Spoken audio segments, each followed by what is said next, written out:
Political সায়েন্সে তোমাদের যে চ্যাপ্টারগুলি রয়েছে সেই চ্যাপ্টারগুলি অনেক বড় বড় চ্যাপ্টার এবং অনেকগুলি চ্যাপ্টার থেকে একটি চ্যাপ্টার থেকে অনেকগুলি প্রশ্ন তোমাদের শিখতে হয়। সেই নিয়ে তোমাদের মধ্যে অনেক দ্বন্দ্ব সৃষ্টি হয় যে কোন মনের মধ্যে দ্বন্দ্ব যে কোন প্রশ্ন শিখবো, কোন প্রশ্ন শিখবো, এতগুলি প্রশ্ন একত্রে আমি শিখতে পারবো কি না, এই নিয়ে মনে অনেক চিন্তাভাবনা থাকে। তাই এই চিন্তাভাবনা দূর করতে আজ আমি তোমাদের সামনে নিয়ে এসেছি সেই পলিটিক্যাল সায়েন্সের কমন কোয়েশন, মোস্ট ইম্পর্টেন্ট যে কমন কোয়েশনগুলি রয়েছে চ্যাপ্টার ওয়াইজ, সেই চ্যাপ্টার ওয়াইজ কমন কোয়েশনগুলি আজ আমি তোমাদের সম্মুখে আলোচনা করব। তো আজ সেই আগের যে আমার পূর্ববর্তী ভিডিওতে আমি সেই মেরুকরণের অবসান এবং শীতল যুদ্ধের যুগ চ্যাপ্টারের যতগুলি ইম্পর্টেন্ট কোয়েশন রয়েছে সবগুলি আমি তোমাদের দিয়ে দিয়েছি। তোমরা যদি পূর্ববর্তী ভিডিওগুলি দেখে না থাকো তো অবশ্যই সেই আমার আগের ভিডিওগুলি দেখবে, তখন সেই শীতল যুদ্ধের যুগ এবং মেরুকরণের অবসান সেই তোমরা পেয়ে যাবে। এবং পরবর্তীতে আমি সেই সমসাময়িক দক্ষিণ এশিয়া, আন্তর্জাতিক এবং সমসাময়িক বিশ্ব নিরাপত্তা, মানে এক কথায় সবগুলি চ্যাপ্টারের পলিটিক্যাল সায়েন্সের সমস্ত বইয়ের সবগুলি চ্যাপ্টার ওয়াইজ আমি তোমাদের কমন প্রশ্ন দিতে চলেছি। তাই তোমরা সম্পূর্ণ ভিডিওটি দেখতে থাকো। তো আজকের যে প্রথম চ্যাপ্টার সেটি আলোচনা করবো সেটি হচ্ছে আধিপত্য। আজকে আমি আধিপত্য নিয়ে আলোচনা করব। আধিপত্য তোমার যে চ্যাপ্টার রয়েছে পলিটিক্যাল সায়েন্সের প্রথম ভাগে। তো প্রথম প্রশ্ন, ইম্পর্টেন্ট প্রশ্ন, আধিপত্য বলতে কি বুঝো? ইহার বিভিন্ন প্রকারের বিষয়ে আলোচনা করো। তো এই প্রশ্নগুলি থেকে তোমাদের পরীক্ষায় কমন আসবে সেটি একদম নিশ্চিত। তোমরা ভালো করে সেই প্রশ্নগুলি যদি জানা না থাকে অবশ্যই তোমরা জেনে যাবে। আধিপত্য বলতে কি বুঝো? ইহার বিভিন্ন প্রকারের বিষয়ে আলোচনা করো। অপরিমিত অথবা কঠিন ক্ষমতাশীল হিসাবে আমেরিকা যুক্তরাষ্ট্রের আধিপত্য আলোচনা করো। আমেরিকা যুক্তরাষ্ট্রের আধিপত্য বিস্তারের জন্য ভালো বলে মনে করো কি? যুক্তি দেখাও। ঠিক আছে, তারপর নেক্সট প্রশ্ন, বিশ্ব রাজনীতিতে 9/11 কি সূচিত করে? অর্থাৎ 9/11 এভাবে দেখবে তোমরা আছে। তো বিশ্ব রাজনীতিতে 9/11 অর্থাৎ 9/11 কি সূচিত করে সংক্ষেপে আলোচনা করো, বা 9/11 সম্পর্কে ডিটেলসে আলোচনা করো, বা সংক্ষিপ্ত বর্ণনা দাও, বা যেভাবেই তোমাদের প্রশ্ন আসতে পারে। অর্থাৎ 9/11 দেখলে তোমরা এই প্রশ্নের আনসারটা তোমরা কারেক্ট করে দেবে। তারপর ওয়ান্টানামো বে কি, এর তাৎপর্য কি? ওয়ান্টানামো বে কি, তার তাৎপর্য কি?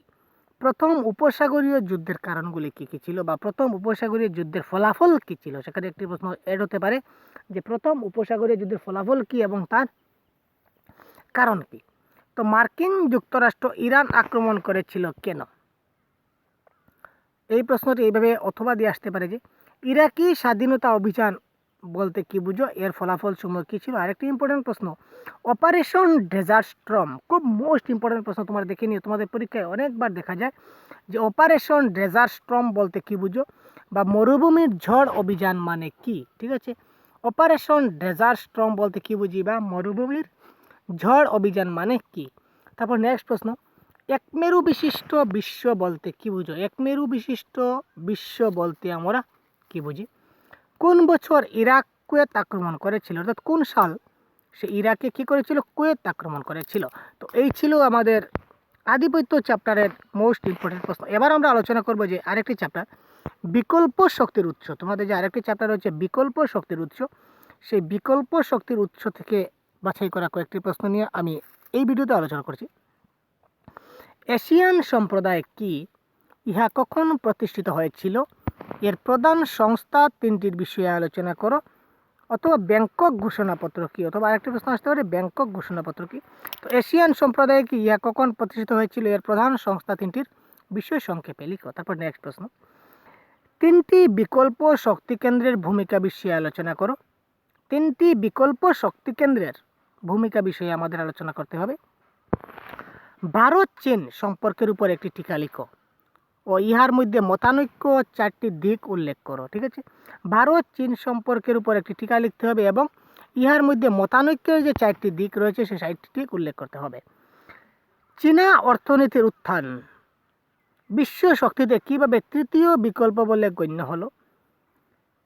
অথবা আরেকটি প্রশ্ন, অর্থনৈতিক শক্তি হিসাবে চীনের উত্থান নিয়ে আলোচনা করো। প্রায় সমান অথবা দিয়ে তোমাদের প্রশ্ন দিলে আনসার যে কোনো একটি হলে চলে গেল। চীনা অর্থনীতির উত্থান বিশ্ব শক্তিতে কিভাবে তৃতীয় বিকল্প বলে গণ্য হলো? অথবা অর্থনৈতিক শক্তি হিসাবে চীনের উত্থান নিয়ে আলোচনা করো। যে কোনো দুইটি প্রশ্ন থেকে যে কোনো একটি প্রশ্ন আনসার তোমাদের যে অথবা দেওয়া আছে, যে কোনো একটি আনসার তোমাদের শিখলে হলো, দুটি প্রশ্নের কাজ হলো। চীন কখন মুক্তদার নীতি গ্রহণ করেছিল এবং চীনের মুক্তদার নীতি কী ছিল? চীন কখন মুক্তদার নীতি গ্রহণ করেছিল এবং সেই চীনের মুক্তদার নীতিটি কী ছিল? মার্শাল পরিকল্পনা বলতে কী বুঝো? নেক্সট প্রশ্ন আমাদের রয়েছে কি, মার্শাল পরিকল্পনা বলতে কী বুঝো? তারপর কিছু সংক্ষিপ্ত নাম আমাদের লিখতে হবে, যেমন WHO, ASEAN, EU, OEEC, FDI সম্পূর্ণরূপ। এই সবগুলি কিন্তু তোমরা এই বিকল্প শক্তির উৎস যে চ্যাপ্টার রয়েছে এই চ্যাপ্টারে তোমরা সবগুলি প্রশ্নের উত্তর পেয়ে যাবে।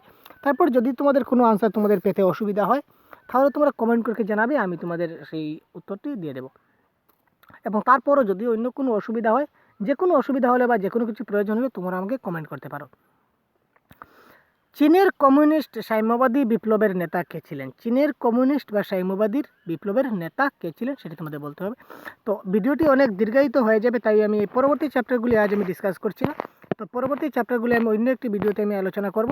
তো তোমরা চ্যানেলটিকে সাবস্ক্রাইব করে রাখবে এই ধরনের অনেক ভিডিও পাওয়ার জন্য, এবং বন্ধুদেরকে অবশ্যই শেয়ার করবে। পূর্ববর্তী ভিডিওগুলি দেখে না থাকো তাহলে অবশ্যই সে দ্বিমেরুকরণ অবসান এবং শীতল যুদ্ধের যুগ এই নিয়ে আমি অলরেডি প্রিভিয়াস ভিডিওতে আলোচনা করেছি। তোমরা সেই প্রিভিয়াস ভিডিওগুলি দেখলে তোমরা সেই ইম্পর্টেন্ট প্রশ্নগুলি তোমরা দেখে নিতে পারবে। তো ধন্যবাদ, সুস্থ থাকো, ভালো থাকো।